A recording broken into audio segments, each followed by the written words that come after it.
ilkaha in la xirto ma banaano waana dembi.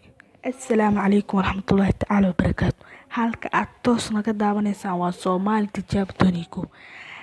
Ayaamo ka hor yar aan beedkayga ku xiran ayaa isoo weydiiyey su-aashan oo ah ilkaha in la xirto ma banaanta. Adiga laba mid dhig, ilkaha in lagu xirto fashion sida hadda marka ka muuqato ma banaano waa dembi. Ilkaha in lagu xirto fashion ma banaano waa dembi. laakiin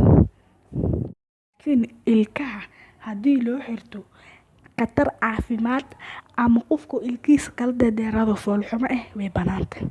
Laakiin hadduu qofku ilkaha u xiro showstinimo iyo fashion ma banaano. Diinteena Islaamka way ka wacdisay. Hadda u xiranaysid ilkaha foolxumada inay dheeraadeen oo faruurta ka soo baxayaan maxaa la dhihi jiray foolxumo noqdeen ama ciridka ama ilkaha inay ka xumaadeen xanuun iyo waxaas ku aragtid waa xiri kartaa. Laakiin fashion lulaalaafiyonayo dad waxaa jira maanta kana xirtay ana waa xirana ilkaha ninkaas xirtaan waa xirana ma banaano waa dembi. Halka su'aal ayaa maanta ugu soo garagaray inaan barnaamijkeena ka jawaabo.